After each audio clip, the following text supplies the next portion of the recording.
Halo, assalamualaikum Bapak Ibu guru CGP hebat. Salam guru penggerak, guru bergerak, Indonesia maju. Bersama kita wujudkan merdeka belajar.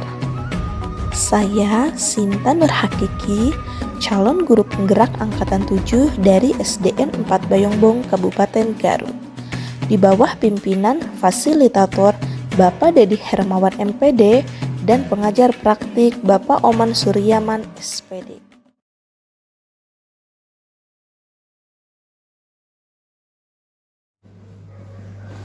Bismillahirrahmanirrahim. Assalamualaikum warahmatullahi wabarakatuh. Bismillah, alhamdulillah, wassalatu wassalamu ala rasulillah wa ala alihi wa sahbihi wa mawalah, amma ba'du. Puji beserta syukur marilah kita panjatkan kehadirat Allah yang Maha Pengampun, yang mana alhamdulillah pada kesempatan pagi ini atau hari ini, Kamis tanggal 19 Januari 2023, alhamdulillah berkat qada dan iradah Allah kita bisa diberikan kesempatan untuk hadir. Dan kebetulan pada pagi ini adalah memasuki rangkaian acara, yaitu program guru penggerak, di mana harus dilaksanakannya ada aksi nyata dengan penyampaian modul 1.4 dengan judul budaya positif. Mungkin pada saat ini kami merasa bangga dan bersyukur dengan adanya program guru penggerak ini. Harapan dan keinginan mudah-mudahan apa yang dihasilkan atau dipelajari di penggerak bisa ditularkan untuk mendongkrak, membangkitkan giroh atau semangat belajar, wabil khusus untuk SD 4 Bayongbong ini. Dan untuk ini, sebelum dilanjut ke acara penyampaian aksi nyata, mungkin alangkah baiknya dan alangkah diawali dengan harapan mudah-mudahan ada berkah dan bisa barokah. Kita mulai dengan bersama-sama buka dengan membacakan basmalah. Bismillahirrahmanirrahim. Tak lupa salawat beserta salam semoga terlimpah curahkan kepada Habibana wa Nabiyana Nabi besar Muhammad sallallahu alaihi wasallam. Tak lupa kepada para sahabatnya, para tabi'in, atba'ut tabi'in, dan semoga kita semua mendapatkan nanti syafaatul uzma yaumul jazal hisab. Amin ya Allah ya rabbal alamin. Mungkin untuk mengefisienkan waktu, maka untuk selanjutnya waktu dan kesempatan kami aturkan dan kami berikan kepada yang terhormat Ibu Sinta untuk menyampaikan modul 1.4, yaitu budaya positif, dalam rangka menyampaikan program calon guru penggerak angkatan ke-7 Kabupaten Garut. Dan alhamdulillah perlu disampaikan mungkin untuk informasi bahwa dari Kecamatan Bayongbong pada saat ini 3 orang yang lolos menjadi guru penggerak di tingkat kabupaten. Salah satunya alhamdulillah kebetulan di SD Bayongbong 4 ini yang lagi proses untuk menuju kelulusan atau menuju tahap-tahapan pembelajarannya. Dan guru penggerak ini masa pelatihannya kurang lebih sekitar 6 bulan. 6 bulan, sekitar 6 bulan. Mudah-mudahan dorong doa dan dari semuanya, mudah-mudahan dari awal sampai nanti bisa lolos atau lulus untuk mengikuti guru penggerak ini. Marilah kita simak bersama penyampaian atau 4, yaitu budaya positif yang insya Allah akan disampaikan oleh yang terhormat Ibu Sinta. Waktu dan tempat kami persilakan. Baik, sebelumnya saya ucapkan terima kasih khususnya kepada Bapak Kepala Sekolah dan rekan-rekan guru serta adik-adik saya yang saya banggakan. Terima kasih untuk waktu dan kesempatannya. Pada sesi ini saya akan berbagi, Bu. Mohon maaf sebelumnya saya bukan mau kalau kata berbahasa mau katakan mau jadi kameri sana situnya, Bu. Bilang percantan Bapak Ibu atau langsung dina pengalaman anak gitu. Termasuk apa yang akan saya sampaikan ini mungkin Bapak Ibu ini sudah sering mengalaminya gitu ya. Cuman belum tahu istilahnya gitu ya. Jadi semua yang akan saya sampaikan ini berkenaan dengan budaya positif. Sebenarnya ketika dipelajari ini adalah kegiatan sehari-hari kita gitu ya. Cuman di sini ada teorinya gitu, ada ilmunya gitu ya. Nah, berkenaan dengan modul 1.4 yaitu budaya positif. Dari namanya budaya positif sudah tidak asing ya, sangat mudah ditafsirkan gitu ya. Budaya positif itu budaya atau kebiasaan-kebiasaan yang baik ya, praktik baik yang sudah membudaya di sekolah ya. Nah, pada modul ini ada 6 materi ya, ada 6 materi mengenai budaya positif ini. Yang pertama, materi pertama yaitu berkaitan dengan disiplin positif dan kebajikan universal ya. Kemudian yang kedua berkenaan dengan teori motivasi, hukuman dan penghargaan serta restitusi. Jadi pada modul ini kita akan belajar bahwa penghargaan, hadiah, reward atau punishment atau hukuman itu sebenarnya kurang tepat ya untuk mengapresiasi yang berprestasi ataupun untuk menghukum yang salah. Jadi ibu harus seperti apa? Nah, nanti ada dibahas selanjutnya ya. Yang ketiga yaitu tentang keyakinan kelas. Kemudian yang keempat, kebutuhan dasar manusia dan dunia berkualitas. Yang kelima tentang restitusi dan 5 posisi kontrol. Kemudian yang keenam segitiga restitusi ya. Selanjutnya yang pertama yaitu disiplin positif dan kebajikan universal. Dari kata disiplin, yakin ibu bapak tos aneh ya, sudah familiar mendengar kata disiplin ya. Disiplin itu biasanya erat kaitannya dengan dihukum. Itu disiplin kayak dihukum, biasanya seperti itu ya. Nah, dalam budaya kita makna disiplin itu dimaknai menjadi sesuatu yang dilakukan seseorang pada orang lain untuk mendapatkan kepatuhan. Kita cenderung menghubungkan kata disiplin itu dengan tidak nyaman ya. Biasanya kami disiplin tidak nyaman kalau kami melanggar dan biasanya berkaitan dengan hukuman seperti itu. Kemudian tugas kita sebagai pendidik, tujuan kita adalah menciptakan anak-anak yang memiliki disiplin diri sehingga mereka bisa berperilaku dengan mengacu pada nilai-nilai kebajikan universal, di antaranya berprofil pelajar Pancasila dan memiliki motivasi intrinsik bukan ekstrinsik. Jadi kita itu sebagai guru tugasnya mendisiplinkan anak dengan tujuan apa? Supaya anak tersebut memiliki nilai kebajikan universal. Salah satunya kan sekarang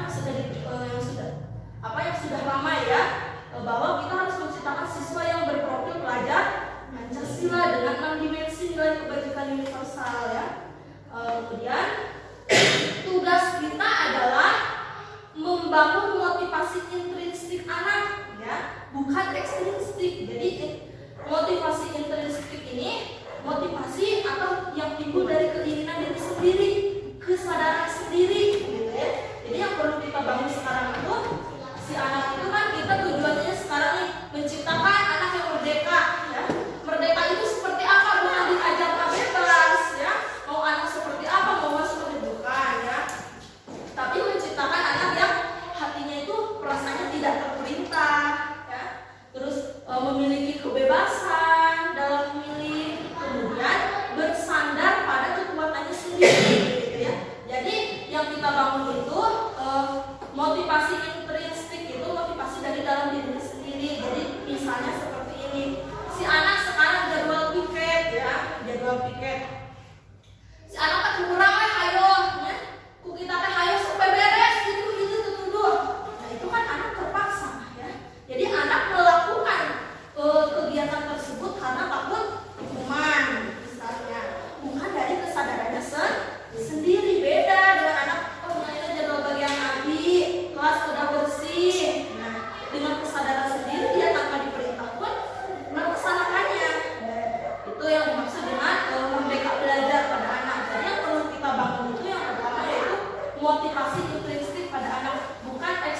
yang merupakan tujuan mulia yang ingin dicapai setiap individu. Seperti yang dikemukakan oleh Dr. William Glasser pada teori kontrol, menyatakan bahwa setiap perbuatan itu memiliki tujuan, ya. Pastikan setiap perbuatan memiliki tujuan. Selanjutnya, Dian Gosen juga mengemukakan bahwa dengan mengaitkan nilai-nilai kebajikan yang diyakini seseorang, maka motivasi intrinsiknya akan terbangun, ya. Jadi sehingga menggerakkan motivasi di dalam diri untuk mencapai tujuan mulia. Nah, kemudian nilai kebajikan dari 6 institusi atau organisasi. Jadi nilai kebajikan itu dibedakan menjadi 6, ya. Ada 6. 1, profil pelajar Pancasila, ya. Itu kita ketahui bersama bahwa ada berapa dimensi di dalamnya. Profil pelajar Pancasila ada 6, ya. Ada 6. Yang pertama apa? Profil pelajar Pancasila. Ada yang tahu?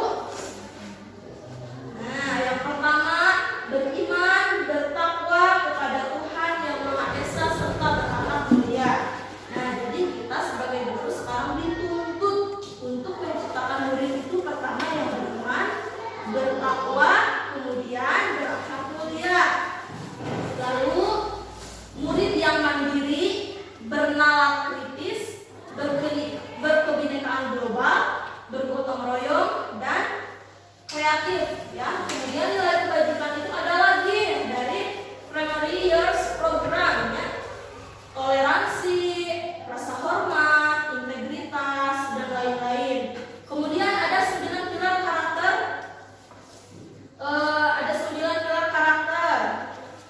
Ini salah satunya cinta Tuhan dan segenap ciptaannya. Berarti cinta Tuhan dan segenap ciptaannya, semua ciptaannya, ya. Kemandirian dan tanggung jawab, kemudian kejujuran, dermawan, percaya diri, kepemimpinan, keadilan, baik dan rendah hati, serta toleransi, kedamaian, dan kesatuan. Kemudian si nilai kebajikan itu ada lagi yang menurut sebagai petunjuk seumur hidup dan keterampilan hidup. Jadi nilai kebajikan itu nilai-nilai universal, ya, yang tanpa membedakan suku, ras, agama, namun harus ada pada setiap jiwa, ya, harus ada pada setiap diri. Nah, nilai kebajikan universal sebagai keterampilan hidup dapat dipercaya, lurus hati, pendengaran yang aktif, tidak merendahkan orang lain, memberikan yang terbaik, ya. Kemudian sebagai petunjuk hidup, peduli, penalaran, bekerja sama, keberanian, keingintahuan, usaha, fleksibilitas, berorganisasi, kesabaran, dan masih banyak lainnya. Kemudian ada juga ini sebagai kebajikan universal itu nilainya sebagai pendidikan moral, ya. Yang pertama empati. Kemudian jadi kita dituntut siswa itu harus memiliki rasa empati, memiliki suara hati, ya, mampu mengontrol diri, memiliki rasa hormat, memiliki kebaikan, toleransi, dan keadilan. Kemudian ada proyek nilai-nilai kebajikan. Ini banyak, ya, yang terakhir ada sampai 40 nilai.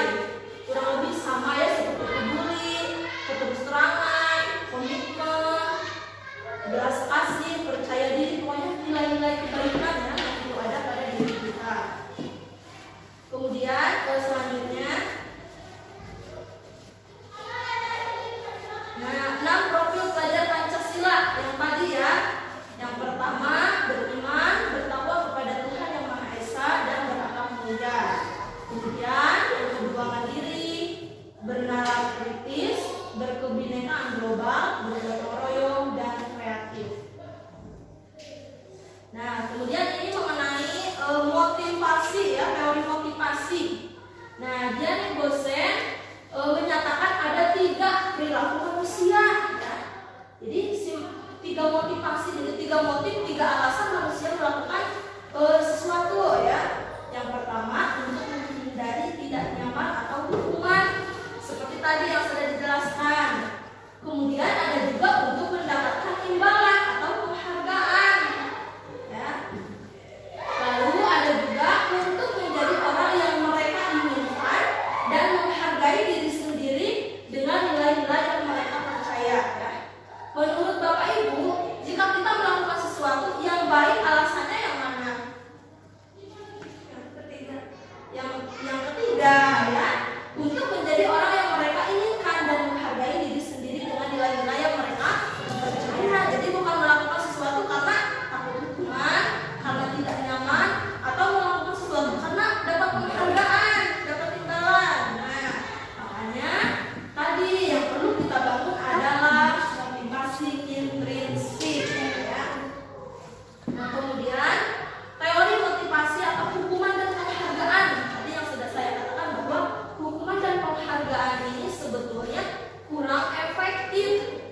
Maksudnya seperti ini.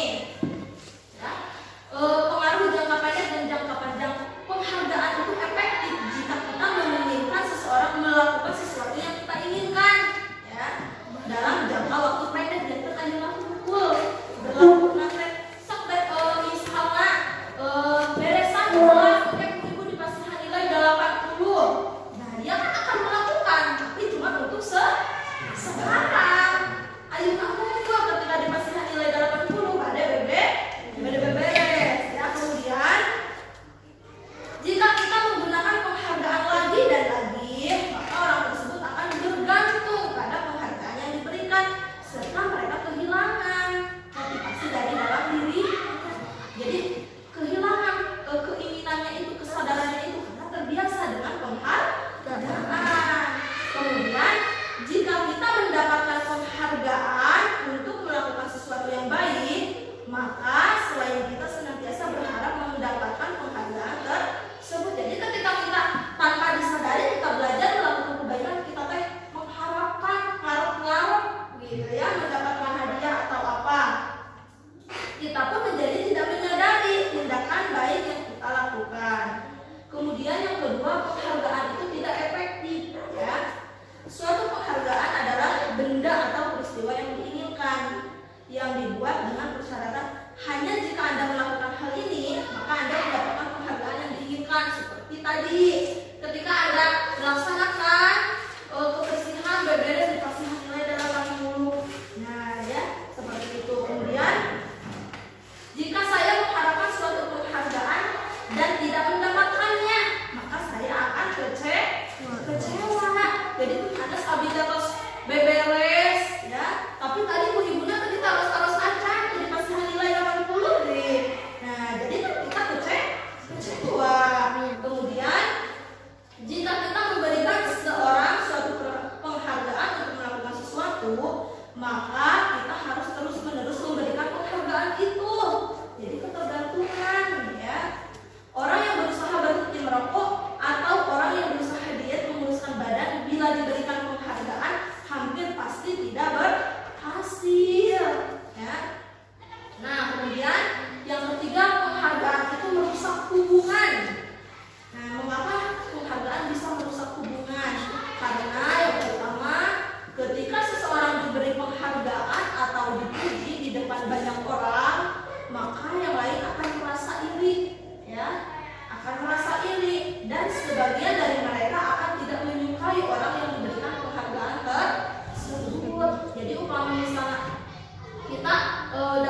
tujuan bekerjanya jadi lain, ya, karena bayaran jadi lain, jadi beda, ya. Nah itu kan menurunkan kualitas. Yang pertama mah karena buat laporan, karena buat penilaian, ya betul-betul. Tapi yang kedua karena dibayar semakin banyak berita, semakin banyak uang yang dia terima. Jadi akhirnya penting air berita. Ya, jadi itu kan menurunkan kualitas, ya. Kemudian penghargaan melakukan kreativitas. Di sini murid-murid diminta berpikir mengenai hadiah atau penghargaan yang bisa mereka dapatkan bila berhasil menulis sebuah puisi. Kreativitas kelompok murid-murid ini menjadi berkurang dibandingkan dengan yang sudah diberitahukan tentang hadiah yang bisa mereka terima. Jadi si anak ini bekerja untuk memenuhi tugas dan bekerja untuk mendapatkan hadiah. Kreativitasnya akan berkurang, ya. Kemudian yang paling parah di sini adalah penghargaan menghukum, ya.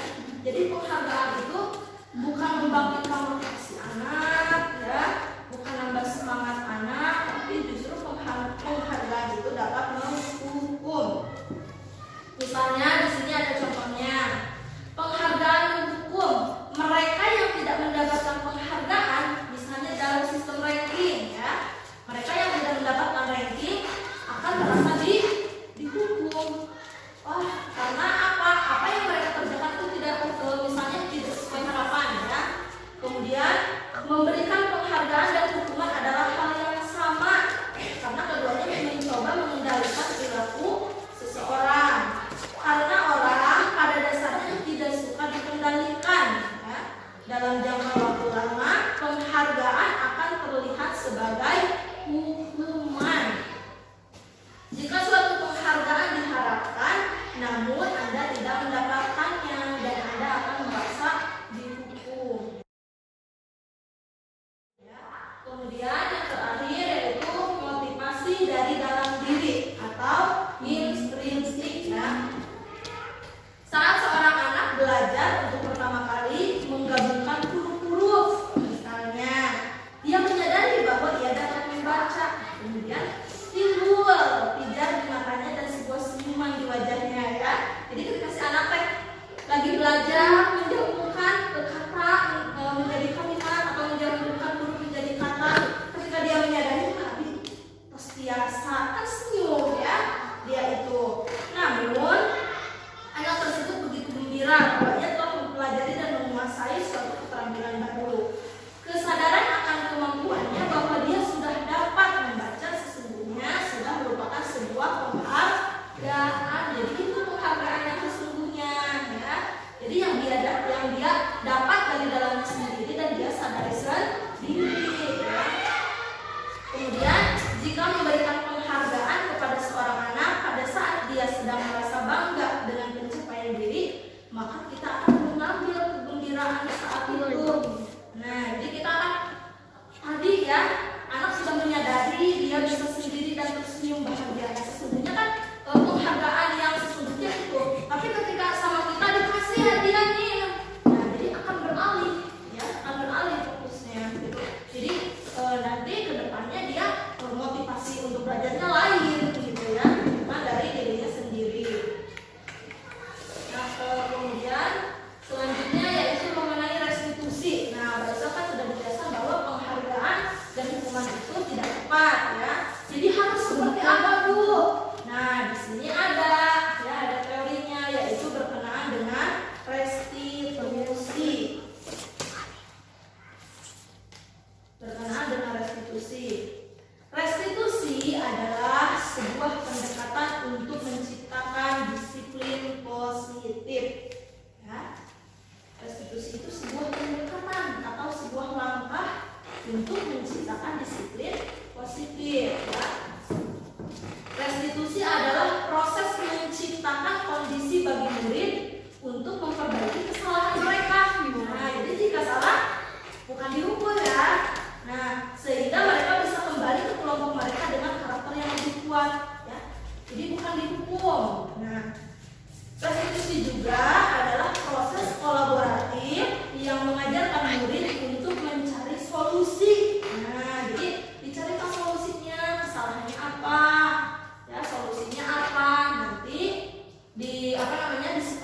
bersama, kemudian untuk kita kembalikan ke kelompoknya, tapi dalam karakter yang lebih kuat ya.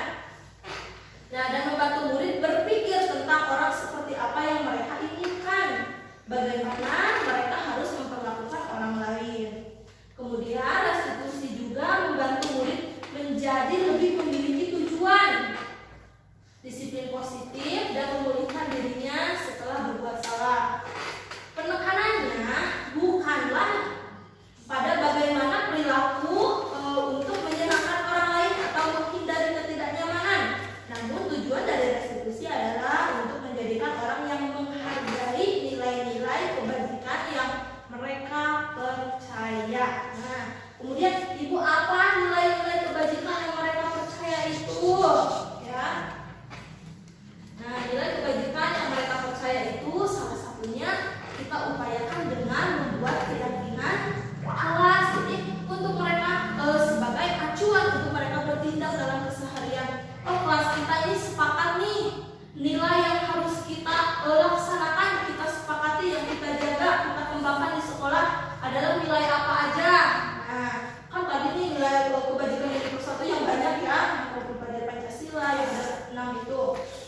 Nah, sebelum ke sana kita bikin dulu keyakinan kelas ya. Jadi untuk bisa kita melaksanakan restitusi, jadi ketika anak ada salah bukan dihukum, melainkan dengan langkah restitusi kita selesaikan ya.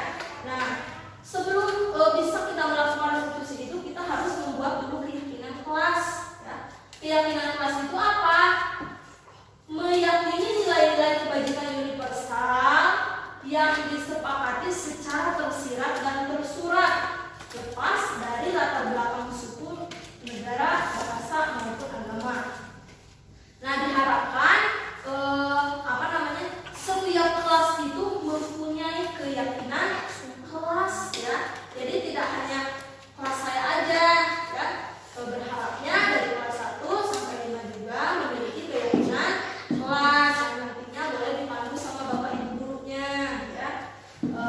Prosedur pembentukannya seperti apa? Ini yang pertama, mempersilahkan warga sekolah atau murid di sekolah atau kelas bercurah pendapat tentang peraturan yang perlu disepakati dan di sekolah atau di kelas. Jadi keyakinan kelas itu mirip-mirip dengan tata tertib gitu ya. Kan biasanya peraturan kelas, kalau peraturan itu sifatnya memaksa ya, diatur, biasanya kan paling tidak nyaman ya, tidak enak dengan kata diatur peraturan. Nah, tapi kalau keyakinan kelas itu hampir sama mirip ya, cuma kita menggunakan bahasanya yang positif, serta yang menjadi acuannya adalah tadi nilai-nilai kebajikan universal. Jadi secara umum, secara menyeluruh gitu ya. Kalau misalnya di tata tertib kan, yang pertama misalnya siswa berpakaian sesuai dengan jadwal. Nah, tapi kita lebih kepada kebajikan universal. Misalnya itu apa? Serta jangan menggunakan kalimat negatif, tapi kalimat positif. Seperti misalnya siswa jangan datang terlambat. Nah, kita kan kalimat positifnya misalnya siswa harus datang tepat waktu. Kita ubah dengan nilai kebajikan universal. Itu maksudnya ke apa? Misalnya disiplin waktu. Nah, jadi seperti itu. Kemudian jangan terlalu banyak. Kalau terlalu banyak nanti siswanya lupa dulu nilai yang disepakati di kelas ya. Kemudian misalnya ada siswa yang menyontek ya. Ada siswa yang menyontek. Kan kita tidak setuju ya kalau ada teman yang menyontek. Nah, misalnya kita membuat nih keyakinan kelasnya, siswa tidak boleh menyontek. Kalimat positifnya apa? Misalnya harus bertindak jujur, ya kan? Nah, bertindak jujur. Apa nilai kebajikan universalnya? Jujur. Nah, jadi seperti itu. Ini di sini ada contoh. Saya kemarin sebelumnya sudah menyusun keyakinan kelas dengan kelas 6 dan kelas 5. Mudah-mudahan bisa dipahami agar Bapak Ibu juga bisa menerapkannya di kelas masing-masing ya.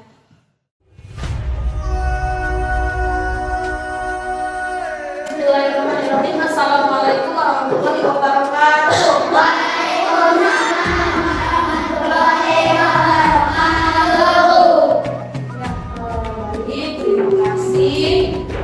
Sebelumnya seperti yang sudah kita sepakati bahwa hari ini kita akan apa?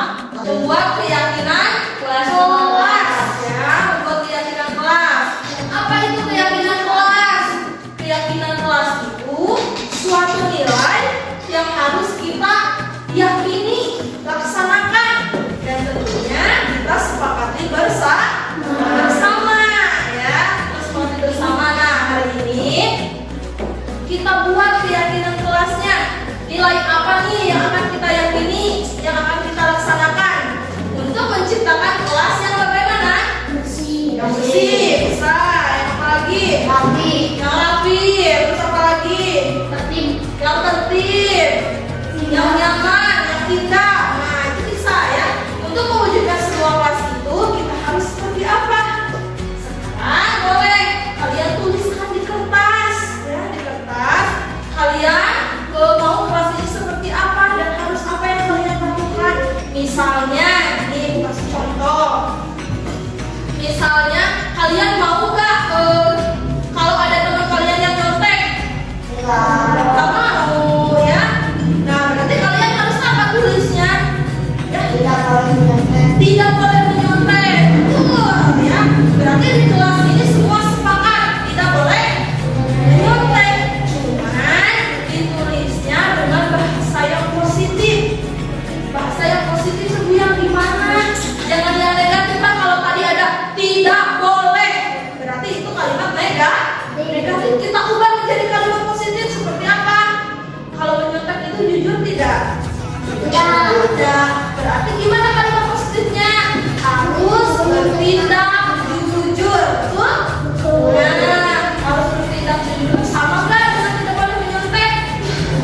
Sama ya. Misalnya tidak boleh kesiangan. Berarti kalimatnya gimana? Itu kan negatif. Kalimat positifnya gimana? Harus datang tepat waktu atau disiplin waktu. Ya, betul. Nah, nanti nilai itu harus kita sepakati. Bukan sepakati aja, tapi harus dilaksanakan. Ya, paham? Ya, nanti kalau sudah dilaksanakan, yang rugi siapa?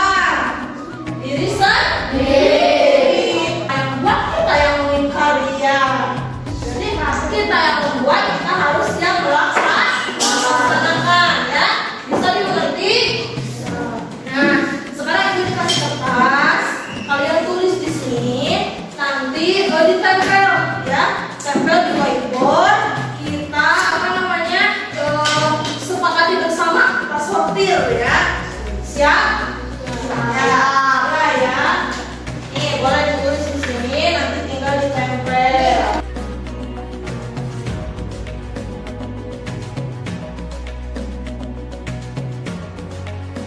Dalam berbicara harus apa? Jangan berbicara kasar. Berarti kalimat positifnya apa? Harus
Tuh. Kemudian ini semua harus membuang sampah dalam tempatnya. Kemudian mengerjakan piket sesuai jadwal biar bersih, indah. Saya ini kelas yang bersih dan rapi. Kemudian apa lagi nih? Tidak berantem, harus saling menghormati. Bertindak jujur. Sepatu berjajar rapi di luar, tidak memakai sepatu ke dalam kelas. Boleh. Disiplin kebersihan kelas.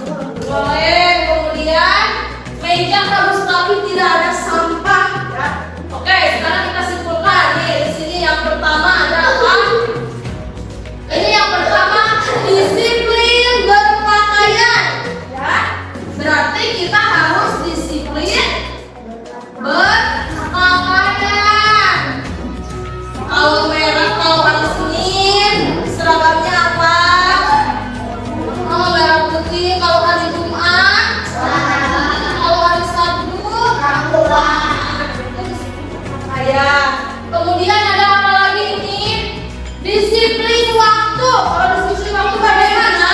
Tidak telat. Ya. Disiplin waktu.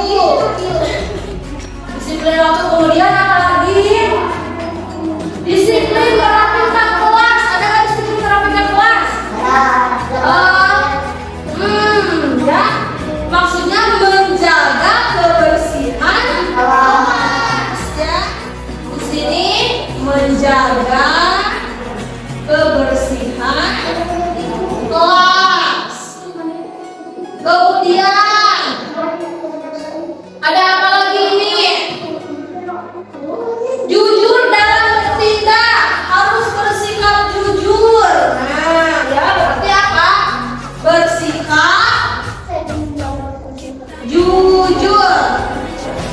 Contoh bersikap jujur seperti apa? Tidak boleh menyontek, tidak boleh berbohong, ya. Kemudian sekarang ada apa lagi ini? Menjaga, ada satu lagi nih. Menjaga ketertiban siswa dan menjaga ketertiban kelas. Berarti apa di sini? Menjaga ketertiban kelas, ya. Atau sekolah. Kemudian ada apa lagi? Semua harus membuang sampah ke dalam tempat sampah. Berarti itu masuk ke mana? Di sini ya. Menjaga kebersihan kelas. Kemudian mengerjakan piket sesuai jadwal biar bersih dan indah. Sama masuk ke mana? Menjaga kebersihan kelas. Kemudian tidak berantem, tidak boleh bertengkar. Berarti harus apa? Saling saling menghormati,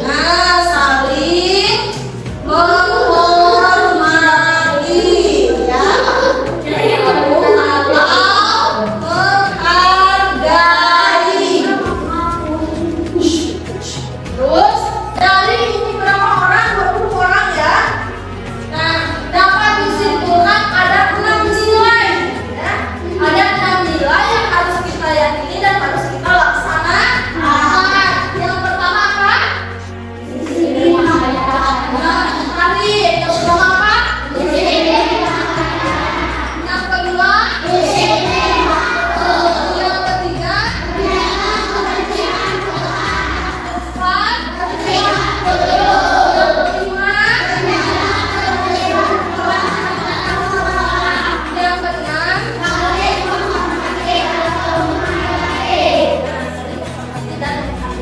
Siap dilaksanakan? Iya. Sepakat ya? Ini bukan dari ibu, tapi ini dari kalian semua. Ya, sepakati keyakinan kelas kita ada 6. Disiplin berpakaian, disiplin waktu, menjaga kebersihan kelas, bersikap jujur, menjaga ketertiban kelas atau sekolah, saling menghormati dan menghargai. Kita sepakat ini setuju? Oke, baik. Berarti mulai dari besok kita mulai tangan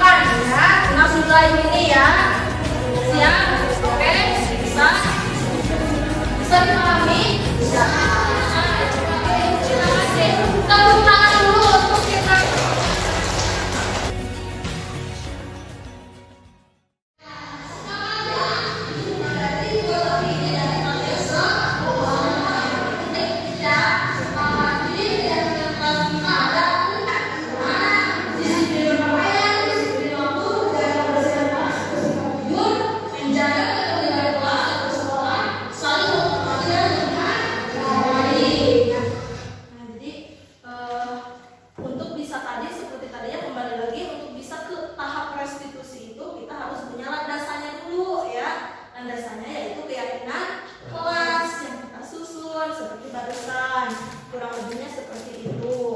Nah, kemudian setelah adanya keyakinan kelas, yang membedakan restitusi dengan disiplin lainnya, yang membedakan restitusi dengan disiplin lainnya yaitu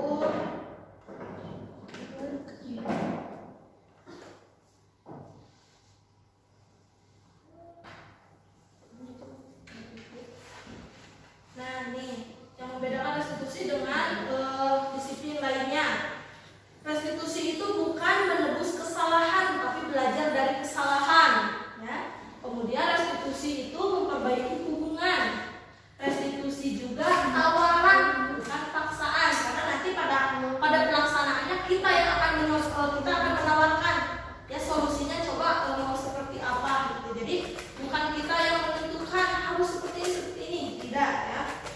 Kemudian restitusi itu menuntut untuk melihat ke dalam diri. Restitusi juga mencari kebutuhan dasar yang mendasari tindakan. Restitusi adalah cara yang paling baik. Restitusi juga fokus pada karakter, bukan tindakan. Kemudian restitusi itu menguatkan fokus pada solusi dan mengembalikan murid ya. Barusan udah, nah kebetulan ini tadi ya. Jadi akan mencari kebutuhan dasarnya apa yang mendasari tindakan tersebut. Kebutuhan dasar manusia itu ada 5 ya. Yang namanya kebutuhan itu harus terpenuhi ya. Jika tidak terpenuhi akan mengganggu kelangsungan hidup ya. Nah, apa aja? Satu, yang pertama yaitu bertahan hidup atau survival. Kemudian merasa diterima. Yang ketiga, butuh kebebasan atau freedom. Yang keempat, butuh kesenangan atau fun. Kemudian yang kelima, butuh penguasaan atau power. Dan ini ada pada setiap manusia, tidak hanya anak-anak saja. Ya, semua manusia itu membutuhkan 5 kebutuhan dasar ini. Di sini juga ada tayangannya ya. Ada tayangannya yang berbicara mengenai kebutuhan dasar manusia ya, ada 5. Sudah dijelaskan barusan. Kemudian di sini selanjutnya yaitu ada mengenai 5 posisi kontrol. Jadi kita sebagai guru itu memiliki kontrol ya. Bukan hanya pada diri sendiri tapi pada murid ya khususnya. Nah, 5 posisi kontrol ini memiliki dampak yang berbeda-beda ya. Seperti kita misalnya punya sesuatu ya dalam tangan ini yang berharga, kemudian kita genggam. Ketika orang lain mau mengambil, kita kita kan yang menentukan mau dibuka atau mau kita pegang. Ada ini mah berharga nih, mau dibuka masih saut itu dibayar 100.000 murah. Nah, dari sana kan dapat digambarkan bahwa posisi kontrol itu terletak pada diri kita ya, bukan pada orang lain. Nah, kemudian di sini ada 5 posisi kontrol ya. Yang pertama yaitu posisi kontrol sebagai penghukum. Kemudian yang kedua posisi kontrol sebagai teman. Yang ketiga pembuat rasa bersalah. Yang keempat pemantau, dan yang kelima manajer. Jadi kita dalam memperlakukan murid itu ya ada posisi kontrolnya dan ada 5. Bisa sebagai pembuat rasa bersalah, bisa sebagai teman, dan itu memiliki dampak dan efek masing yang berbeda. Alangkah bagusnya jika kita itu memiliki posisi kontrol atau menerapkan posisi kontrol sebagai manajer ya. Nih di sini ada contohnya. Posisi kontrol itu sebagai teman seperti apa, kemudian sebagai manajer itu seperti apa. Di sini ada tayangannya beserta contohnya dan dampaknya.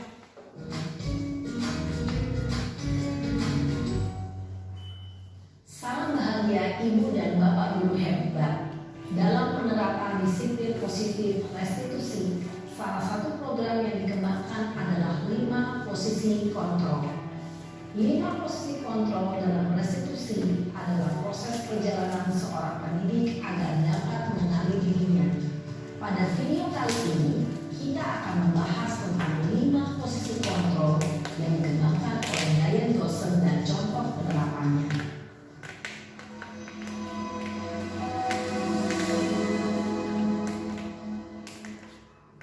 5 posisi kontrol itu adalah 1.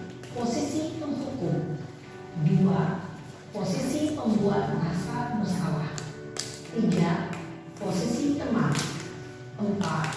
Posisi pemantau atau monitor, dan 5. Posisi manajer. Untuk lebih memahami kelima posisi tersebut, mari kita saksikan kasus Naren yang terlambat hadir 20 menit di sekolah dan melihat bagaimana kelima posisi kontrol dalam menghadapi masalah tersebut. Nah, ini jika ada siswa yang terlambat, biasanya kita kan seperti apa menanganinya?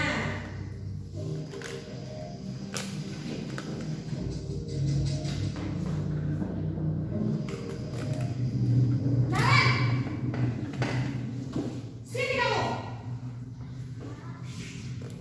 Selamat pagi, Bu. Selalu terlambat. Kamu deh, pasti terlambat. Maaf, Bu. Saya Apa? Apa coba? Alasan kamu apa lagi? Kapan sih kamu tidak terlambat? Malas sekali ya kamu jadi anak. saya Dasar pemalas. Gak kapok-kapok sih kamu. Sudah berapa kali terlambat? Sana, kamu keliling lapangan basket 2 kali. kenapa saya harus ke lapangan basket, Bu? Kenapa? Kamu melawan ibu? Berani-beraninya jawab. Sudah terlambat, masih berani jawab pula. Sekarang, keliling lapangan basket 5 kali sekalian. Biar kapok. Cepat. Pergi sana ke lapangan basket. Posisi penghukum biasanya berbicara dengan nada tinggi, menghardik, menunjuk-nunjuk, menyakiti, dan menyindir. Hukuman bisa berupa fisik maupun psikis. Ibu dan bapak guru hebat. Dampak yang terjadi pada murid ketika guru berada pada posisi penghukum adalah murid cenderung akan memberontak, bahkan menyimpan dendam.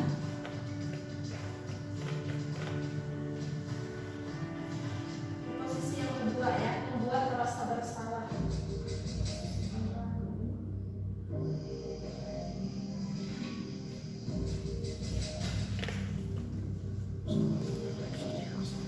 Naren!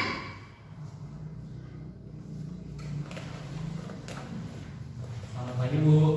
Naren! Kamu kenapa terlambat lagi, nak?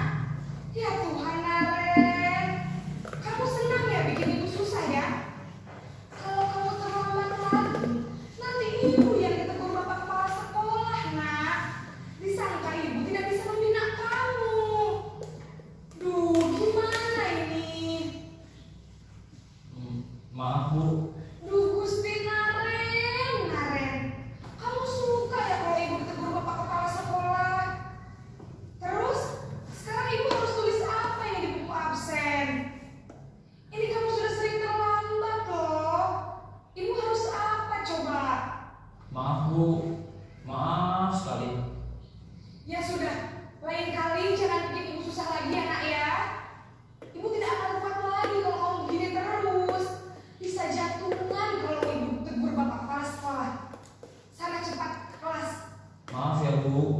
Maaf sekali.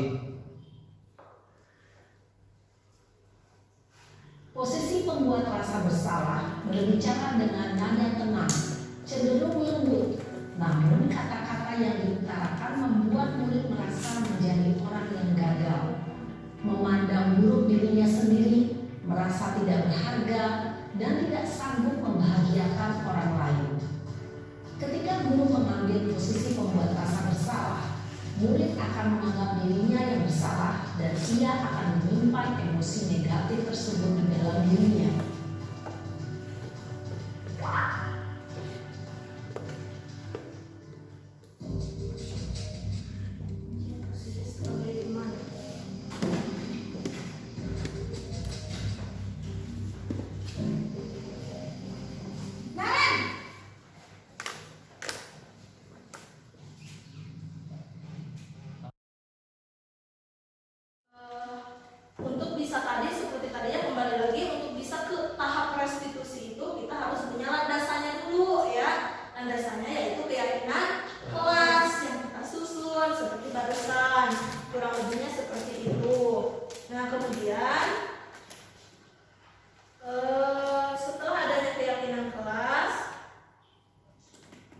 yang membedakan restitusi dengan disiplin lainnya.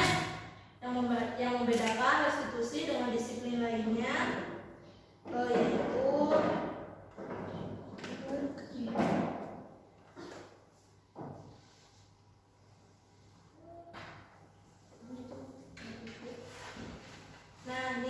yang membedakan restitusi dengan disiplin lainnya. Restitusi itu bukan menebus kesalahan, tapi belajar dari kesalahan. Ya. Kemudian restitusi itu memperbaiki hubungan. Restitusi juga tawaran, bukan paksaan. Karena nanti pada pelaksanaannya kita yang akan menawarkan ya solusinya, coba mau seperti apa gitu. Jadi bukan kita yang menentukan harus seperti ini, tidak ya. Kemudian restitusi itu menuntut untuk melihat ke dalam diri. Restitusi juga mencari kebutuhan dasar yang mendasari tindakan. Restitusi adalah cara yang paling baik. Restitusi juga fokus pada karakter, bukan tindakan. Kemudian restitusi itu menguatkan fokus pada solusi dan mengembalikan murid ya. Barusan udah, nah kebutuhan ini tadi ya. Jadi akan mencari kebutuhan dasarnya apa yang mendasari tindakan tersebut. Kebutuhan dasar manusia itu ada 5 ya. Yang namanya kebutuhan itu harus terpenuhi ya. Jika tidak terpenuhi akan mengganggu kelangsungan hidup ya. Nah, apa aja? Satu, yang pertama yaitu bertahan hidup atau survival. Kemudian merasa diterima. Yang ketiga, butuh kebebasan atau freedom. Yang keempat, butuh kesenangan atau fun. Kemudian yang kelima, butuh penguasaan atau power. Dan ini ada pada setiap manusia, tidak hanya anak-anak saja. Ya, semua manusia itu membutuhkan 5 kebutuhan dasar ini. Di sini juga ada tayangannya ya. Ada tayangannya yang berbicara mengenai kebutuhan dasar manusia ya, ada 5. Sudah dijelaskan barusan. Kemudian di sini selanjutnya yaitu ada mengenai 5 posisi kontrol. Jadi kita sebagai guru itu memiliki kontrol ya. Bukan hanya pada diri sendiri tapi pada murid ya khususnya. Nah, 5 posisi kontrol ini memiliki dampak yang berbeda-beda ya. Seperti kita misalnya punya sesuatu ya dalam tangan ini yang berharga. Kemudian kita genggam. Ketika orang lain mau mengambil, kita kita kan yang menentukan mau dibuka atau mau kita pegang. Ada ini mah berharga nih, mau dibuka masih saat itu dibayar 100.000 Nah, dari sana kan dapat digambarkan bahwa posisi kontrol itu terletak pada diri kita ya, bukan pada orang lain. Nah, kemudian di sini ada 5 posisi kontrol ya. Yang pertama yaitu posisi kontrol sebagai penghukum. Kemudian yang kedua posisi kontrol sebagai teman. Yang ketiga pembuat rasa bersalah. Yang keempat pemantau, dan yang kelima manajer. Jadi kita dalam memperlakukan murid itu ya ada posisi kontrolnya dan ada 5. Bisa sebagai pembuat rasa bersalah, bisa sebagai teman, dan itu memiliki dampak dan efek masing yang berbeda. Alangkah bagusnya jika kita itu memiliki posisi kontrol atau menerapkan posisi kontrol sebagai manajer ya. Nih di sini ada contohnya. Posisi kontrol itu sebagai teman seperti apa, kemudian sebagai manajer itu seperti apa. Di sini ada tayangannya beserta contohnya dan dampaknya.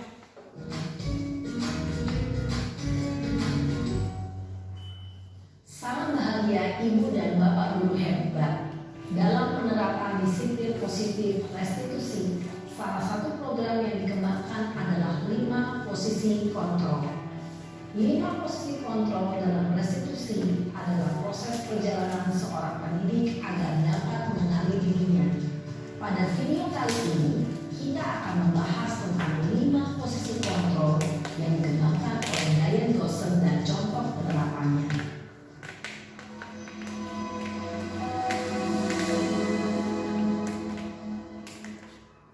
5 posisi kontrol itu adalah: 1. Posisi penghukum, 2. Posisi pembuat merasa bersalah, 3. Posisi teman, 4. Posisi pemantau atau monitor, dan 5. Posisi manajer. Untuk lebih memahami kelima posisi tersebut, mari kita saksikan kasus Naren yang terlambat hadir 20 menit di sekolah dan melihat bagaimana kelima posisi kontrol dalam menghadapi masalah tersebut. Nanti jika ada siswa yang terlambat, biasanya kita kan seperti apa menanganinya?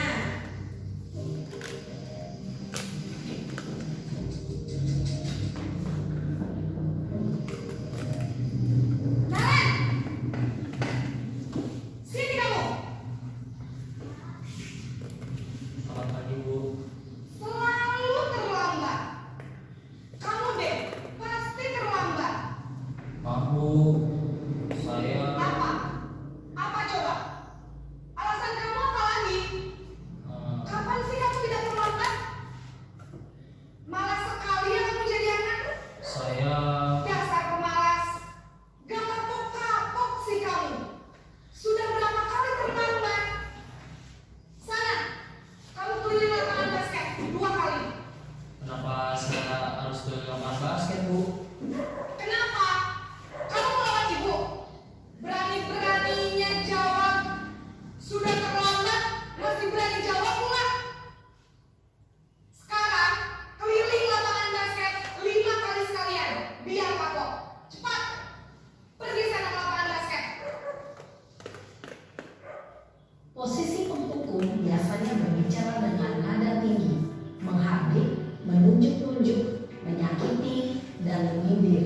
Hukuman bisa berupa fisik maupun psikis. Ibu dan bapak guru hebat.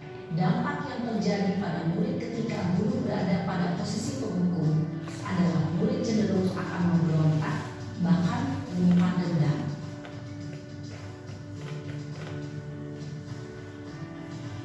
Posisi yang kedua ya, membuat merasa bersalah.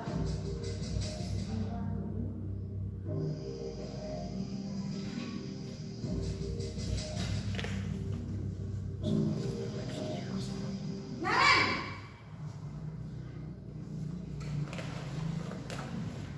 Selamat pagi, Bu. Naren. Kamu kenapa terlambat lagi, nak? Ya Tuhan, Naren. Kamu senang ya bikin ibu susah ya? Kalau kamu terlambat lagi, nanti ibu yang ditegur bapak kepala sekolah, nak. Disangka ibu tidak bisa membina kamu. Duh, gimana ini? Maaf, Bu. Duh, Gusti Naren, Naren. Kamu suka ya kalau ibu ditegur bapak kepala sekolah? Terus, sekarang ibu harus tulis apa yang di buku absen? Ini kamu sudah sering terlambat loh. Ibu harus apa coba? Maaf, Bu. Maaf sekali. Ya sudah, lain kali jangan bikin ibu susah lagi ya, nak ya. Ibu tidak akan kuat lagi kalau kamu begini terus. Bisa jatuhan kalau ibu tegur bapak kepala sekolah. Sana cepat ke kelas. Maaf ya, Bu. Maaf sekali. Posisi pembuat rasa bersalah berbicara dengan nada tenang, cenderung lembut, namun kata-kata yang diutarakan membuat murid merasa menjadi orang yang gagal, memandang buruk dirinya sendiri, merasa tidak berharga, dan tidak sanggup membahagiakan orang lain. Ketika guru mengambil posisi pembuat rasa bersalah, murid akan menganggap dirinya yang bersalah dan ia akan menyimpan emosi negatif tersebut di dalam dirinya.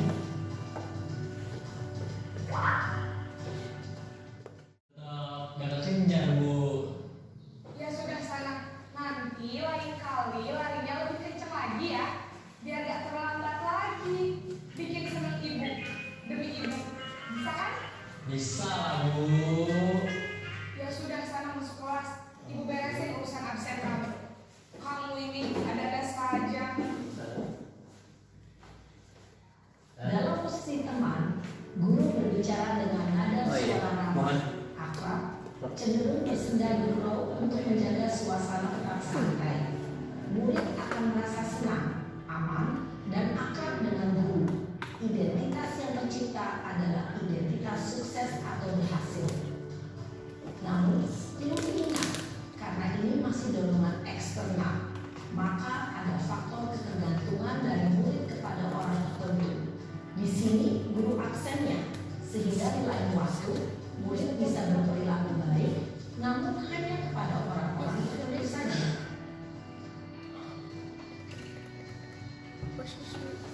Minimal yang ada pada kita itu posisi ini ya, pemantau dan manajer. Jadi sebagai pembukti itu kurang tepat ya. Minimal ini dua, sebagai pemantau atau manajer. Selamat pagi Bu. Nah, Ren, apa peraturan sekolah kita tentang jam berapa kita harus masuk sekolah, nak? Kita harus di sekolah jam 7, Bu. Iya, betul. Sekarang sudah jam 7.20. Naren sudah tahu konsekuensinya jika terlambat hadir. Paham, Bu. Saya harus tinggal kelas pas jam istirahat selama 20 menit. Iya, benar. Konsekuensinya demikian. Jadi nanti jam 9.30 pas istirahat, kamu harus tinggal di kelas, kerjakan tugas tambahan untuk ketertinggalan kamu, ya? Baik, Bu. Posisi pemantau mengandalkan penghitungan atau data untuk mengontrol murid. Guru mengarahkan murid berdasarkan peraturan dan konsekuensi. Seorang pemantau menunjukkan bahasa tubuh dan ekspresi wajah yang datar dan cenderung formal.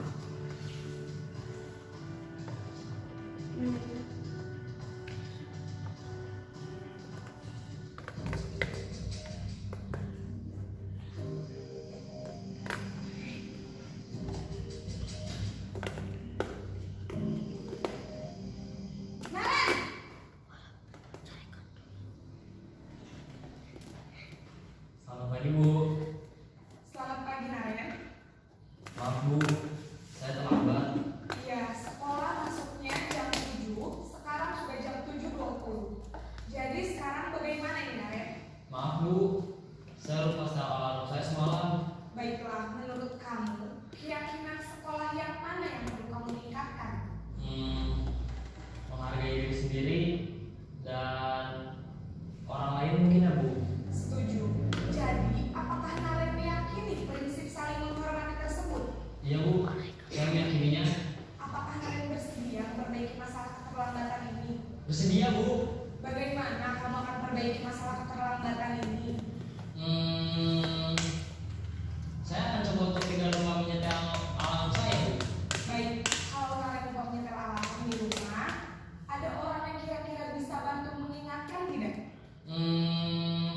Ada, Bu. Kakak saya, Kak Emma. Ada lagi selain Kak Emma? Selain Kak Emma, ada ibu saya. Baik, jadi yang mengingatkan Naren adalah Kak Emma dan ibu kamu ya? Kira-kira akan mulai setel alarm kapan nih, Naren? Setelah pulang sekolah, akan segera saya lakukan.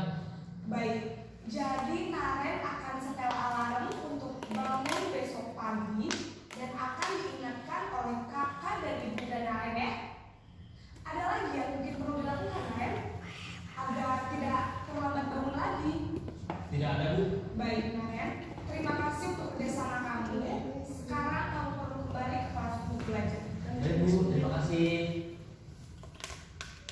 Posisi manajer adalah posisi kontrol yang disarankan untuk membimbing murid memiliki sikap disiplin yang positif, yaitu murid yang mandiri, bertanggung jawab, dan dapat memecahkan masalah. Tujuan dari posisi ini adalah agar murid dapat berefleksi atas tindakannya. Guru akan dengan tulus memberikan pertanyaan-pertanyaan bermakna, sehingga murid dapat belajar dari kesalahannya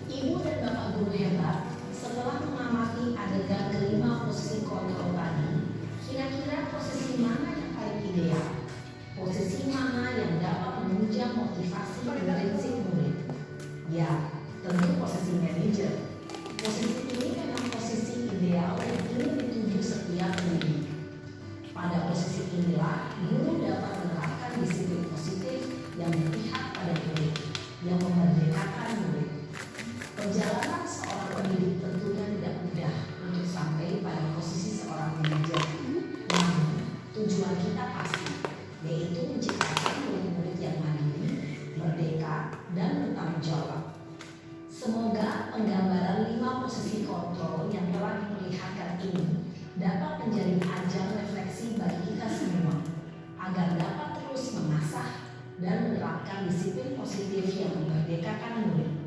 Mari terus berlatih dan bersemangat. Selamat menerapkan. Salam dan bahagia Ibu dan Bapak Guru hebat.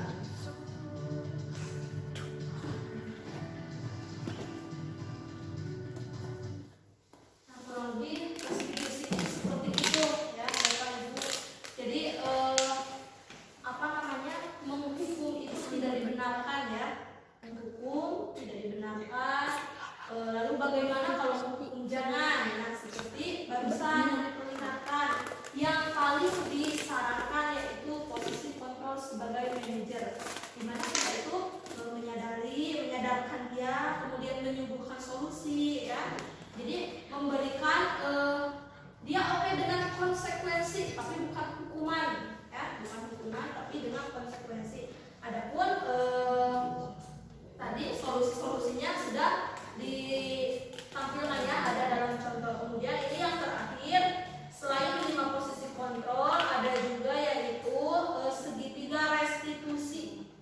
Jadi dalam menangani ya, dalam menangani permasalahan yang seperti tadi kesiangan, selain dengan 5 posisi kontrol barusan, ada juga dengan tahapan segitiga restitusi ya. Dimana pada tahapan ini ada 3 cara. Yang pertama, menstabilkan identitas.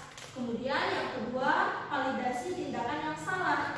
Dan yang ketiga yaitu menanyakan keyakinan kelas. Nah, ini alasan mengapa harus ada keyakinan kelas dulu di awal ya. Kemudian ini di sini ada contoh yang sudah saya praktekkan dengan murid ya, dengan murid kelas 6 mengenai penerapan segitiga restitusi. Assalamualaikum Bapak Ibu guru CGP hebat. Salam guru bergerak. Guru bergerak Indonesia Maju. Bersama kita wujudkan merdeka belajar. Saya Sinta Rahmati, calon guru penggerak angkatan 7 dari SDN 4 Bayongbong, Kabupaten Garut. Di bawah pimpinan Fasilitator Bapak Dedi Hermawan MPD dan pengajar praktik Bapak Omar Suryaman SPD. Pada video kali ini saya akan mendemonstrasikan modul 1.4 yaitu budaya positif berkenaan dengan praktik pelaksanaan segitiga restitusi pada murid di sekolah. Pada video kali ini saya akan mendemonstrasikan modul 1.4 yaitu budaya positif berkenaan dengan praktik pelaksanaan segitiga restitusi pada murid di sekolah. Pengertian dan langkah segitiga restitusi. Restitusi adalah proses menciptakan kondisi bagi murid untuk memperbaiki kesalahan mereka, sehingga mereka bisa kembali pada kelompok mereka dengan karakter yang lebih kuat. Menurut Gosen 2004. Restitusi juga merupakan proses kolaboratif yang mengajarkan murid untuk mencari solusi untuk masalah mereka dan membantu murid berpikir tentang orang seperti apa yang mereka inginkan dan bagaimana mereka harus memperlakukan orang lain. Pada pelaksanaannya, segitiga restitusi ini mencakup 3 langkah. Yang pertama, menstabilkan identitas. Yang kedua, validasi tindakan yang salah. Dan yang ketiga, menanyakan keyakinan. Berikut 2 kasus penerapan segitiga restitusi pada siswa kelas 6 di SDN 4 Bayongbong. Kasus yang pertama yaitu menyontek saat pelaksanaan PAS. Alifa, seorang siswa kelas 6, saat pelaksanaan PAS berlangsung, Alifa ketahuan open book atau menyontek dari buku. Bu Sinta sebagai wali kelasnya mendapatkan laporan dan langsung menindaklanjutinya dengan berbicara 4 mata bersama Alifa. Saat sedang berbicara 4 mata, Bu Sinta mengutarakan beberapa pertanyaan. Setelah melakukan obrolan tersebut, ternyata Alifa menyontek karena semalaman keasikan main HP, sehingga lupa belajar dan akibatnya kesulitan dalam mengisi soal PAS. Hal tersebut mendorong Alifa untuk menyontek. Setelah Alifa menyadari kesalahannya bahwa ia melanggar keyakinan kelas, jujur dalam bertindak, Alifa berjanji akan mengurangi bermain HP, mengisi soal semampunya, mau belajar, dan berdoa. Berikut adalah tayangannya.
Alifa tahu nggak kenapa Alifa dipanggil sama ibu ke sini? Tidak.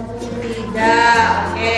Tadi ibu dapat laporan katanya saat mengerjakan tugas Alifa open book atau buka buku. Iya tidak? Iya. Alifa tahu nggak kalau open book itu perbuatan baik atau tidak? Tidak. Ya. Open book itu perbuatan tidak baik atau tidak jujur. Nah. Oke, nggak apa-apa ya, karena setiap manusia itu tidak ada yang sempurna ya. Semua manusia itu pasti pernah melakukan kesalahan dan itu tidak apa-apa ya. Termasuk ibu juga sama pernah melakukan kesalahan. Di sini ibu bukan mau menyalahkan Alifa, bukan mau menyalahkan Alifa ya. Tapi di sini ibu ingin membantu supaya bagaimana Alifa tidak menyontek lagi. Alifa keberatan tidak? Tidak, baik, terima kasih ya. Oke, ibu di sini ingin tahu coba apa alasan Alifa menyontek? Tidak belajar karena bermain. Oh, jadi kalau Alifa main HP, Alifa lupa belajar. Alifa kesulitan mengisi soal? Iya, oke. Alifa masih ingat nggak dengan keyakinan kelas yang kita sepakati di awal semester lalu? Apa keyakinan kelasnya? Jujur dalam bertindak. Oke. Alifa yakin nggak kalau sikap jujur itu harus ada dalam diri kita? Ya, yakin? Yakin. Oke. Sikap jujur itu baik nggak untuk diri kita? Baik. Nah, kalau Alifa sudah yakin kalau sikap jujur itu harus ada dalam diri kita, kira-kira apa yang akan Alifa lakukan ke depan agar Alifa tidak menyontek lagi? Ya,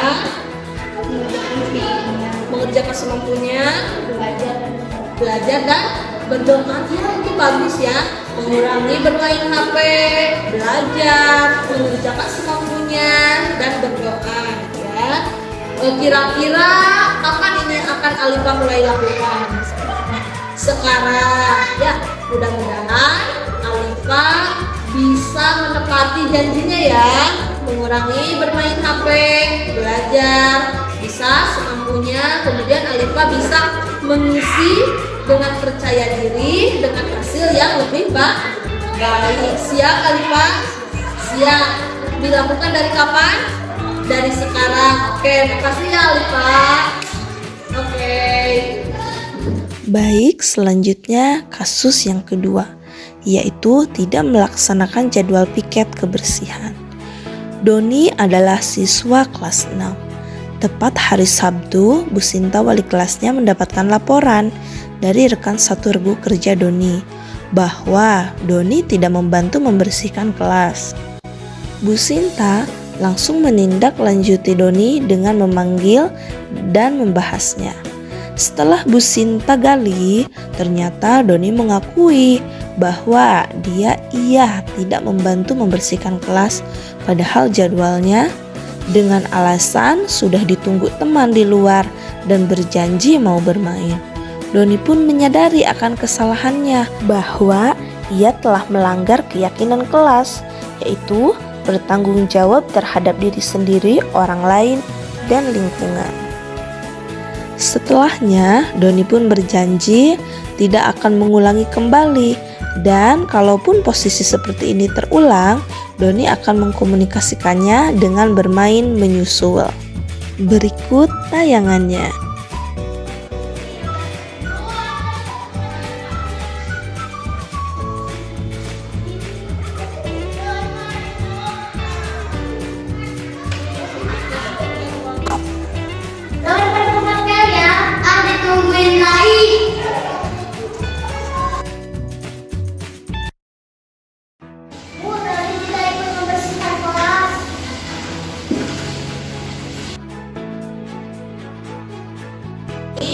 Doni tahu nggak kenapa ibu panggil Doni ke sini? Nggak tahu. Nggak tahu. Ibu tadi dapat laporan dari Hana. Katanya Doni tidak membantu membersihkan kelas kemarin, ya? Ya. Nah, Doni tidak melaksanakan jadwal piket itu perbuatan yang tidak disiplin, ya? Nah, itu perbuatan baik atau tidak? Tidak, ya. Oke, nggak apa-apa. Setiap manusia itu tidak ada yang sempurna, ya. Dan semua orang pasti pernah melakukan kesalahan. Termasuk ibu juga sama pernah melakukan kesalahan, ya. Nah, cuma ibu ingin tahu nih, kenapa Doni tidak membantu membersihkan kelas? Kan itu jadwal piket Doni ya, hari Sabtu ya. Ya. Nah, kenapa coba? Itu main sama Lai dan Fahri. Ditunggu main sama Rai dan Fahri. Oh, jadi kalau ditunggu main, Doni tidak membantu membersihkan kelas dulu? Ya. Oke, nggak apa-apa. Baik. Doni masih ingat tidak dengan kesepakatan kelas yang kita sepakati di awal semester lalu? Masih ingat? Apa coba keyakinan kelasnya? Tanggung jawab pada diri sendiri, pada orang lain, Iya. dan lingkungan. Bertanggung jawab kepada diri sendiri, orang lain, dan lingkungan. Sekolah ini lingkungan kan? Iya. Berarti bertanggung jawab itu harus ada dalam diri kita, tidak? Harus, ya. Coba Doni ingin kelas kita seperti apa, Doni? Bersih, nyaman. Biar apa? Biar belajarnya nyaman. Nah, untuk menciptakan kelas yang bersih dan nyaman itu harus apa? Berarti harus apa yang dilakukan? Mengerjakan piket, membersihkan kelas sesuai membersihkan kelas sesuai jadwal masing-masing. Jadi apa kan jadwal Doni kapan? Hari apa? Hari Sabtu, ya. Oke, siap. Kemudian rencana Doni ke depan bagaimana supaya Doni bisa tetap melaksanakan piket dan Doni juga bisa bermain? Memberitahu kepada Rai dan Fahri, membersihkan kelas dan menyusul. Nah, oke, itu bagus. Jadi nanti Doni bisa bilang dulu ke Rai, ya. Rai, saya mau membersihkan kelas dulu jadwal piket, nanti mainnya nyusul. Seperti itu ya. Oke. Nah, kapan itu akan Doni mulai? Hari ini. Baik. Semoga Doni tidak lupa ya. Ya, Doni bisa melaksanakan piket sesuai jadwal. Ya, kelasnya bersih. Siap laksanakan, Don? Siap. Oke, siap. Makasih, Don. Assalamualaikum warahmatullahi wabarakatuh. Saya Alifa, siswa kelas 6. Perasaan saya sangat deg-degan saat dipanggil Bu Sinta. Takut dimarahi karena ketahuan menyontek. Tapi ternyata Bu Sinta hanya memberikan arahan dan solusi agar saya tidak menyontek lagi. Terima kasih Bu Sinta. Assalamualaikum warahmatullahi wabarakatuh. Saya Doni dari siswa kelas 6 dilaporkan tidak mengerjakan piket kebersihan dan perasaan saya takut saat dipanggil Bu Sinta, takut dihukum, takut dimarahi, tapi ternyata tidak. Saya diberi arahan dan dengan kesadaran saya berjanji tidak akan mengulangi lagi. Sekian praktik segitiga restitusi dari saya. Terima kasih. Wassalamualaikum warahmatullahi wabarakatuh. Bapak Ibu, untuk materi terakhir ya. Jadi dalam menangani kasus atau permasalahan ya pelanggaran, kita yang paling utama itu dilarang ya, dihindari menghukum karena sudah dijelaskan tadi ya. Karena pada intinya untuk apapun yang terjadi yang perlu kita bangun dan kembangkan adalah tadi motivasi intrinsik anak ya. Jadi tadi dijelaskan juga bahwa hukuman maupun penghargaan itu dapat mematikan motivasi tersebut. Padahal kan itu yang justru harus kita bangun untuk menciptakan siswa yang merdeka ya, yang tidak terperintah ya, yang pandai cakap mengatur kehidupannya seperti itu. Mungkin cukup materi dari saya. Mohon maaf apabila dalam penyampaiannya masih banyak kekurangan ya, ataupun mungkin jika ada dengan pernyataan-pernyataan yang tidak setuju, atau misalnya ibu ieu mah mungkin ibu ieu mah hese gitu. Bisa nanti kita bicarakan ya. Diskusikan dan cari solusinya bareng-bareng ya. Sekian dari saya. Mohon maaf apabila ada kesalahan atau dalam penyampaiannya ada bahasa yang mungkin tidak enak ya, yang mungkin kurang tepat.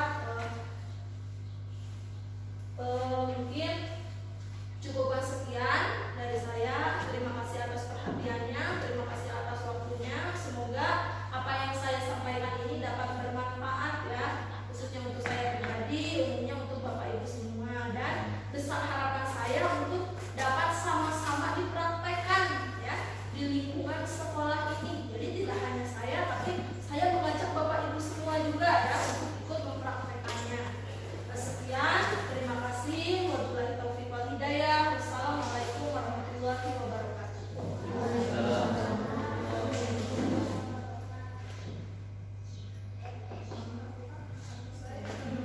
Ini pada tampilan.